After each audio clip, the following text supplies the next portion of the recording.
The rain doesn't fall in this part of the city so much as it accumulates. A slow, cold conspiracy of droplets that finds every gap in a jacket collar, every crack in a cardboard shelter, every exposed inch of skin that has nowhere warmer to be.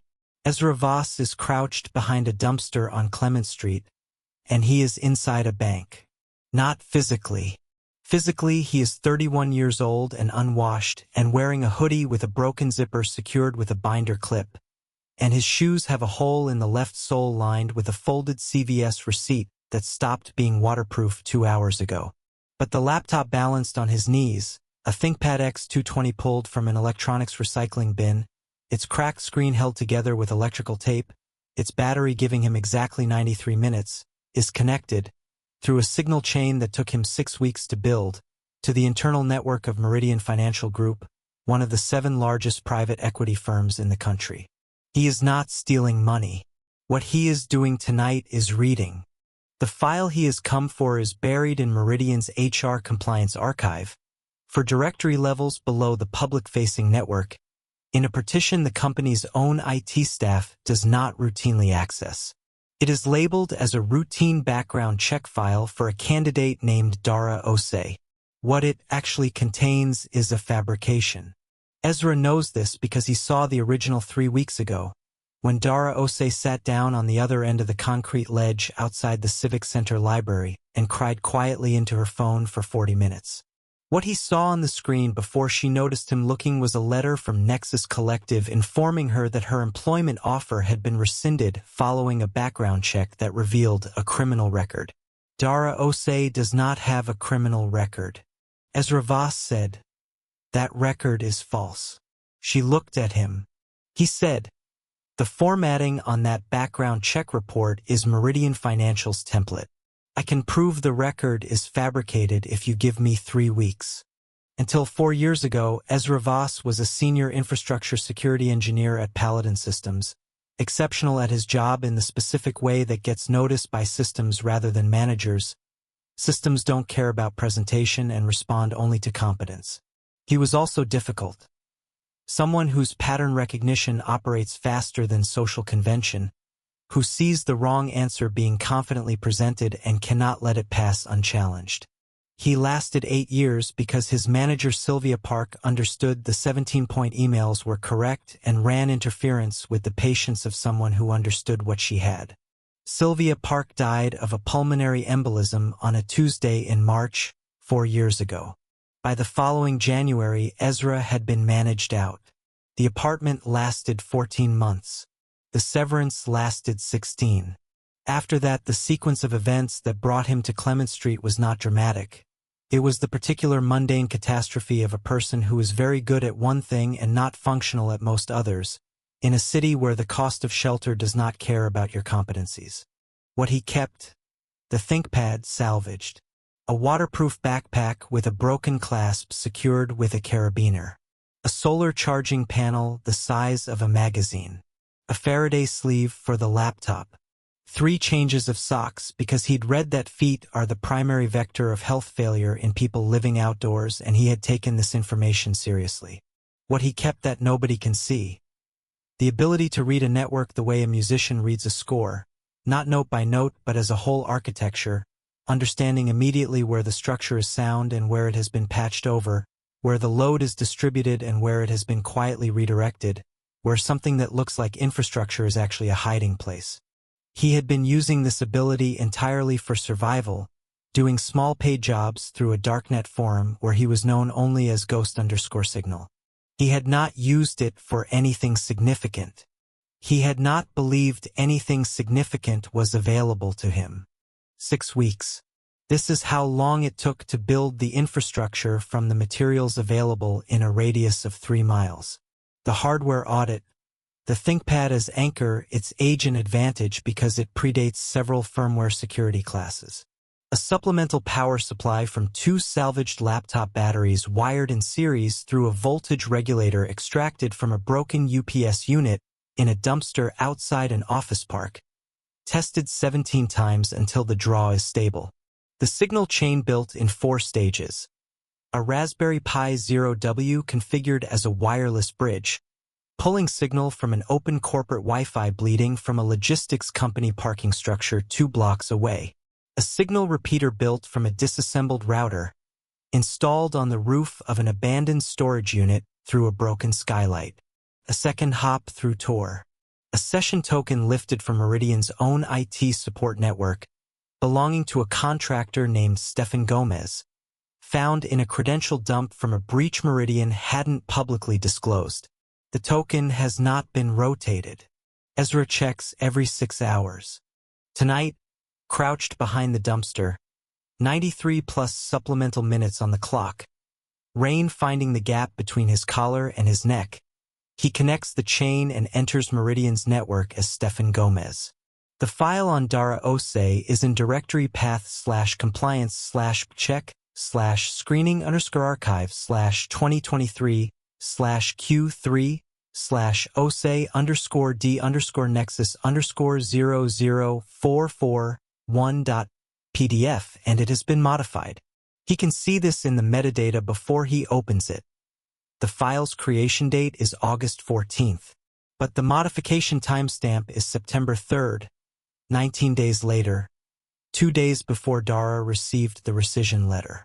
The file was created clean and then changed. He opens it. The fabricated record shows a conviction, a 2019 misdemeanor fraud charge in Cook County, Illinois, plea entered, 12 months probation. It is formatted correctly. The case number looks real. The court records look real. The signature of the processing officer looks real. It is not real. He does not yet know why Hollenbeck wanted Dara Ose gone. He knows it doesn't matter for the immediate task. Understanding the motive is for later. Right now he has 11 minutes of session time left on this run, and he needs to do 2 things. The first, make a copy of the modified file with its metadata intact, proof of the modification timestamp, proof of who accessed it, proof of when the change was made. He packages this carefully, encrypted, timestamped, signed with a hash, and routes it to a server he controls through a dead drop that 3 people in the world know about: himself, a journalist he has never met in person, and the journalist's encrypted inbox. The journalist, her name is Constance Park. She covers technology and financial compliance for an investigative outlet in San Francisco, and Ezra has been reading her work for 3 years, which is how he knew where to send the material. He does not delete the fabricated record. Deleting it would trigger an audit flag and begin an investigation tracing back to Stefan Gomez's credentials.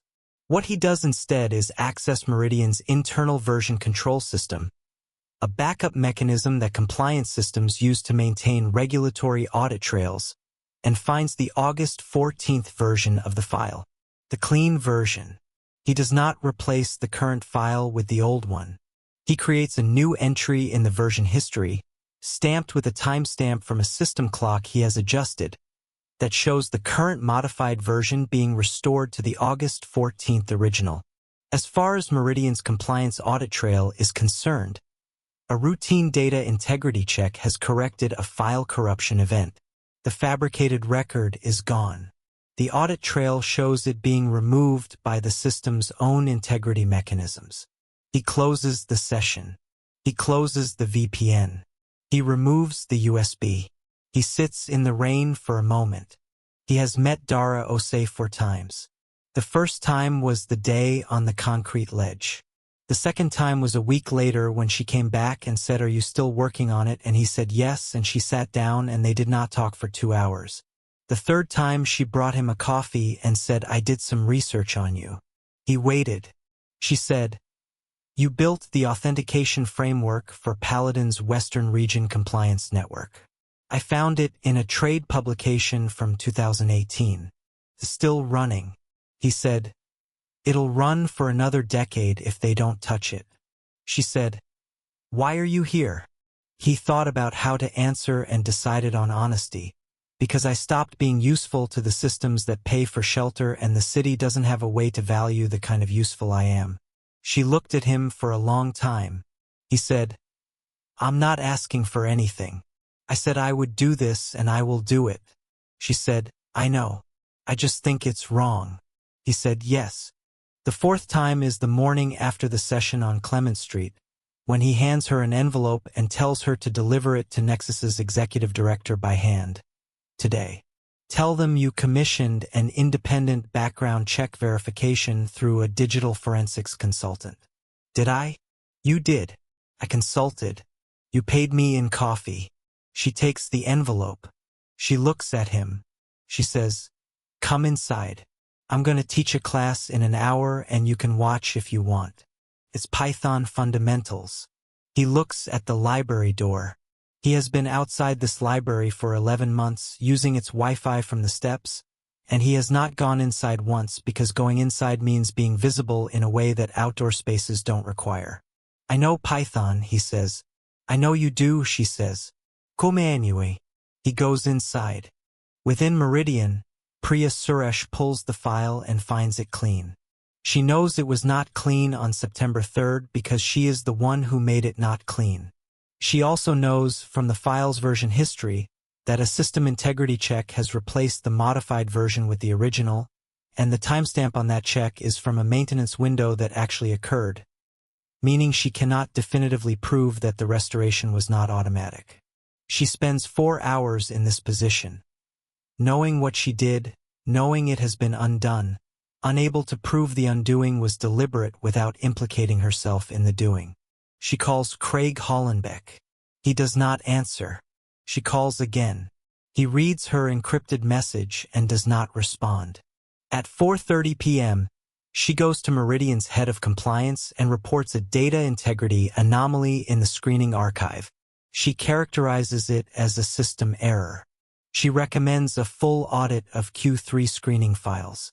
The letter reaches Nexus's executive director at 10:14 a.m. on a Wednesday. Patricia Osemensa is 60 years old and has been running nonprofit technology education programs for 22 years and has seen a large number of things that organizations do to people they find inconvenient. And she reads the letter twice and then calls her board chair and then calls the organization's attorney and then calls her HR director. Constance Park, who covers technology and financial compliance for an investigative outlet in San Francisco, publishes nothing immediately. She sends a message to the dead drop. Received. Verifying independently. Timeline? He sends back. The subject will be reinstated within 72 hours or the story runs. Your call on the second option. Constance Park responds. Understood. The audit surfaces 2 other instances of modified background check files in the Q3 archive. Files belonging to 2 other people whose connections to Craig Hollenbeck will become apparent during the investigation that follows. Dara Ose receives her formal reinstatement letter from Nexus Collective on a Friday, 61 hours after delivering the envelope. The letter apologizes for the administrative error in her background check processing and confirms her position as junior instructor, effective the following Monday. She finds Ezra on the library steps the same afternoon. It worked, she says. Yes, he says. The executive director wants to know who the digital forensics consultant is. She wants to thank them. Tell her the consultant prefers to remain anonymous, he says. Dara sits down next to him. The afternoon light is doing something specific to the Civic Center Plaza, the way it gets in October, low in gold, cutting under the edge of the overcast and making the concrete look briefly like something else. My name is Ezra Voss, he says. I was a senior infrastructure security engineer at Paladin Systems. I have a master's degree in computer science from Carnegie Mellon and I haven't filed taxes in 3 years and I don't have a permanent address. I know, she says. I told Patricia your name this morning. She looked you up.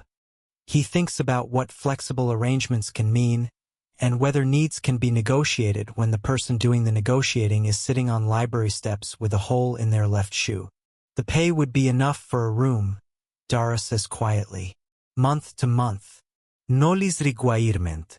He looks at her. She is looking at the plaza, at the inexplicable pigeon, at the October light doing its thing to the concrete. I'd need to review the infrastructure first, he says, before agreeing to anything. Of course, I'd want to do a full security audit, not just patching, the whole architecture. Patricia said she hoped you would. He sits with this for a while. The light shifts. The pigeon resolves its situation and departs. Monday, she says. Monday, he says.